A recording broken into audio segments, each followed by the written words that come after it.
dengan berdoa terlebih dahulu. Berdoa mulai. Berdoa selesai. Sebelum kita mulai, saya punya berita menarik. Kemarin di industri otomotif terjadi recall massal komponen mesin karena salah interpretasi gambar kerja. Garis yang seharusnya menunjukkan bagian tersembunyi digambar sebagai garis terlihat.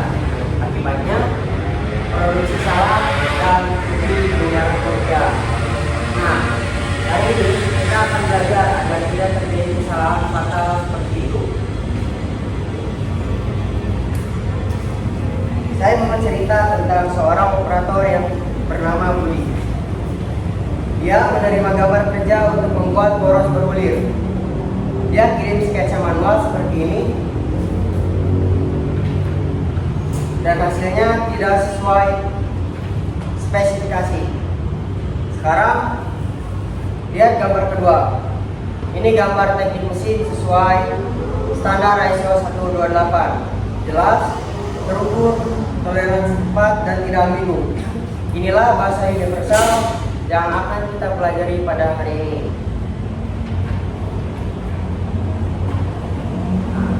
Coba bayangkan, jika kalian menjadi drafter di industri manufaktur yang merancang komponen mesin diesel, garis seperti apa yang kalian gunakan untuk menunjukkan alur oli yang tersembunyi di dalam blok mesin?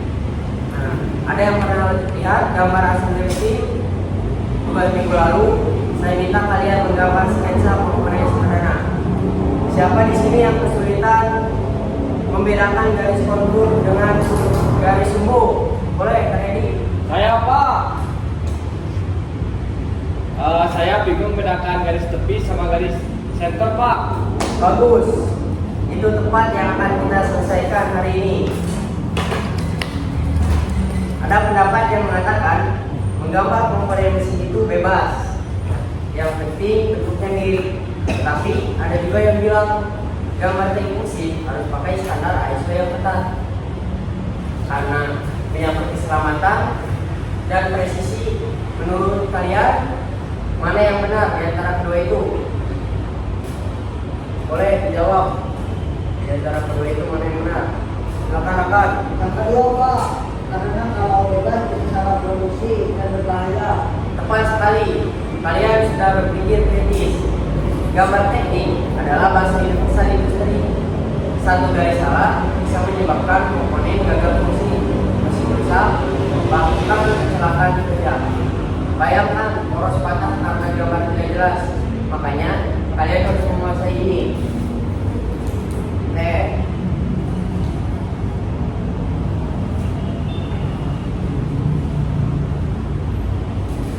Nah, pada hari ini kalian akan mampu yang pertama, mengidentifikasi 3 jenis garis. Mengetahui 3 jenis garis utama sesuai ISO 128, garis tebal kontinu, garis tipis, dan garis putus-putus. Yang kedua, membedakan fungsi masing-masing garis. Memahami perbedaan fungsi setiap jenis garis pada komponen mesin. Yang ketiga, menerapkan penggunaan garis yang tepat. Mampu menerapkan penggunaan garis yang benar pada gambar komponen mekanis sederhana. Nah, kita akan lakukan 3 kegiatan. Yang pertama itu, saya menjelaskan terlebih dahulu jenis garis dengan contoh visual komponen mesinnya. Lalu yang kedua, diskusi kelompok kecil dengan metode snowball. Yang ketiga, kesimpulan dan evaluasi. Siapa yang masih ingat tentang pelajaran minggu lalu tentang alat gambar teknik mesin? Coba sebutkan yang masih ingat. Kerja mekanik dan pengalihan. Bagus. Sekarang pengetahuan tentang alat-alat itu akan kita gabungkan dengan materi baru hari ini tentang standar garis ISO 128. Dulu kalian belajar cara menggunakan alat gambar. Sekarang kalian belajar standar menggambar komponen mesin. Apa perbedaannya? Tentu dulu bebas berekspresi, sekarang ada aturan baku internasional.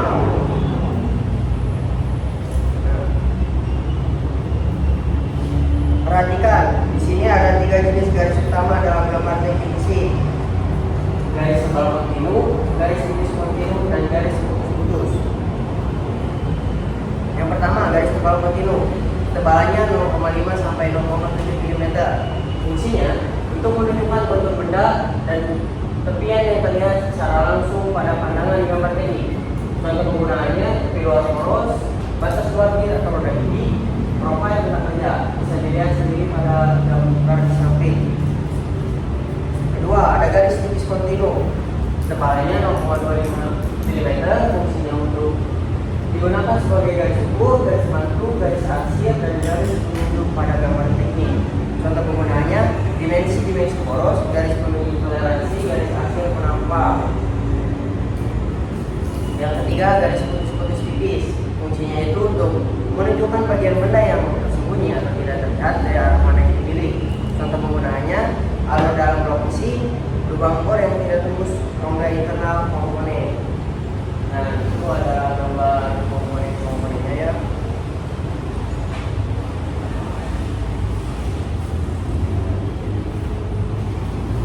Jika dilihat secara langsung, kita bisa membedakan. Ini ada garis tebal menggunakan pensil 2B dan ada garis tipis menggunakan pensil HB. Oke, sekarang kita aplikasikan pengetahuan ini. Ambil kertas kecil, tulis satu pertanyaan tentang jenis garis pada komponen mesin, lalu kemas menjadi bola. Boleh. Ayo, kalian tulis satu pertanyaan. Nah, lempar bola ke teman secara acak, lalu ambil satu bola di dekatmu. Udah? Baca pertanyaan di bola, diskusikan dengan teman sebangku dan jawab.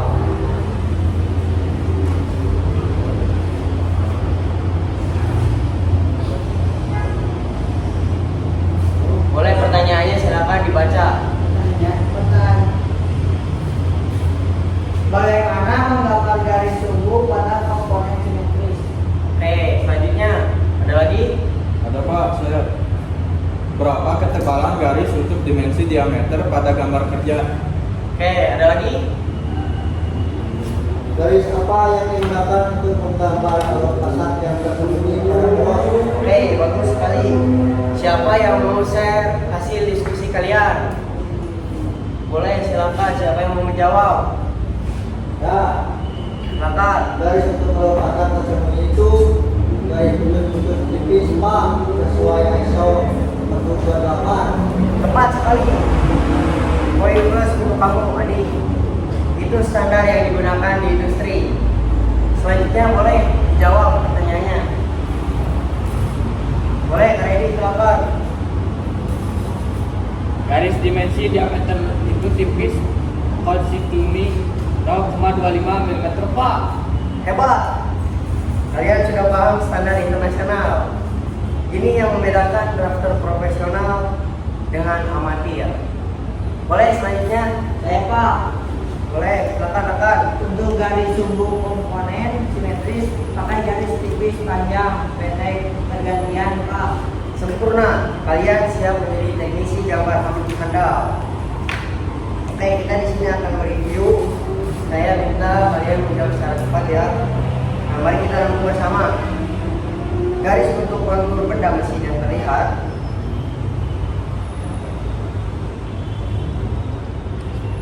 Boleh, silakan dijawab. Garis tebal kontinu Oke, garis tipis untuk dimensi dan ukuran. Garis tipis kontinu. Garis untuk bagian tersembunyi dalam komponen. Garis putus-putus tipis. Nah, jadi inti pembelajaran hari ini adalah gambar teknik mesin memerlukan standar garis ISO yang jelas agar tidak terjadi kesalahan interpretasi di industri. Satu garis salah bisa menyebabkan komponen gagal produksi, rugi biaya, bahkan membahayakan keselamatan.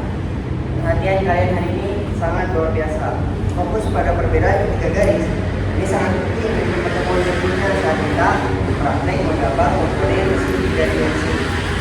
Nah, di sini saya akan memberikan soal evaluasi. Kalian jawab secara langsung. Sebutkan fungsi garis putus-putus tipis pada gambar teknik. Silakan. Izin menjawab, Pak. Boleh. Untuk menunjukkan bagian komponen yang tersembunyi atau tidak terlihat. Bagus. Soal yang kedua, berapa ketebalan standar garis tebal kontinu menurut ISO 128? Boleh, silakan. 0,5 sampai 0,7 mm, Pak. Bagus sekali. Soal yang terakhir, jika kalian menggambar poros vertikal dengan gambar alur pasang tersembunyi, garis apa yang digunakan untuk alur pasang tersebut? Izin menjawab, Pak. Silakan. Garis putus-putus tipis. Sempurna, kalian semua lulus evaluasi hari ini.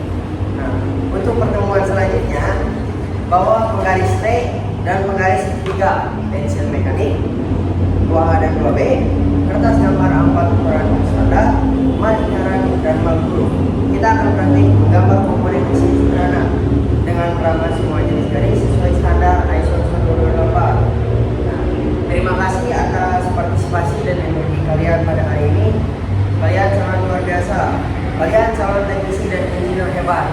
Assalamualaikum warahmatullahi wabarakatuh. Waalaikumsalam warahmatullahi wabarakatuh. Terima kasih, Pak.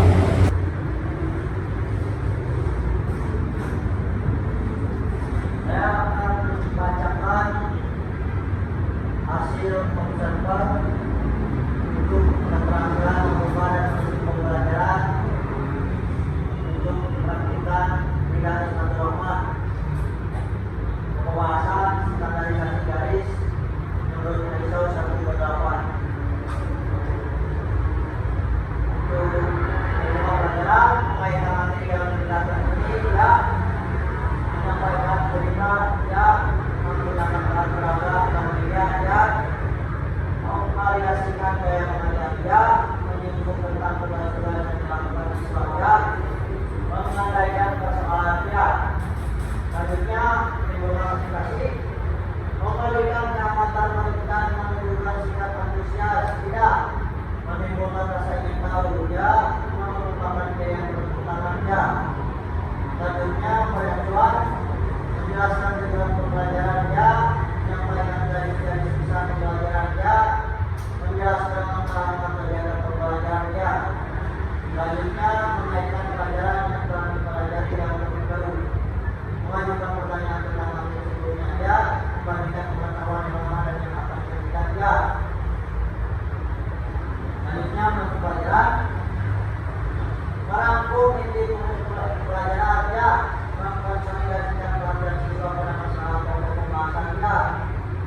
Selanjutnya mengevaluasi, mendemonstrasikan keterampilan ya, mengaplikasikan ya, mengekspresikan pendapat dan memberikan soal ya.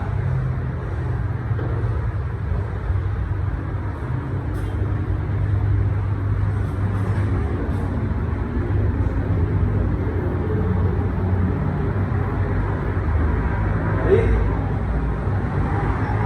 Pertama adalah membuka pelajaran, memfokuskan perhatian dan membangkitkan minat siswa, mengaitkan materi dengan berita terkini ya, menyampaikan cerita ya, menggunakan alat peraga atau media ya, memvariasikan gaya mengajar ya, menyinggung tentang tugas-tugas yang dilakukan siswa ya, mengandaikan persoalan ya.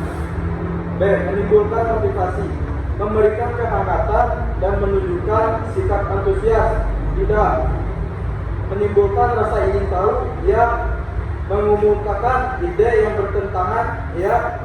C. Memberi acuan, menjelaskan tujuan pembelajaran ya, menyampaikan garis besar pembelajaran ya, menjelaskan langkah-langkah kegiatan pembelajaran ya. D. Mengaitkan pelajaran yang telah dipelajari dengan topik baru, mengajukan pertanyaan tentang materi sebelumnya ya, membandingkan pengetahuan yang lama dan yang akan disajikan ya.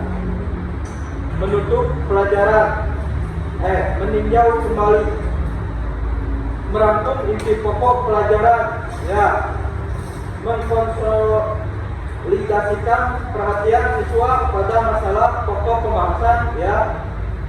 F. Mengevaluasi, mendemonstrasikan keterampilan ya, mengaplikasikan ide baru ya, memberikan pendapat ya, memberikan soal-soal ya.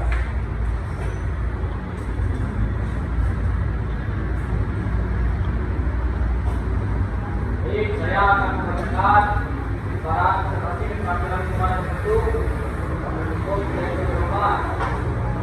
A. Memfokuskan perhatian dan memperhatikan yang juga satu mengaitkan sendiri dengan cerita terkini ya. Dua, menyampaikan cerita ya menggunakan alat beragam media ya. Memvariasikan gaya belajar ya. Singgung tentang tugas-tugas yang dilakukan siswa ya. Mengajarkan persoalan-persoalan ya. B. Menimbulkan motivasi, memberikan kata-kata menunjukkan sifat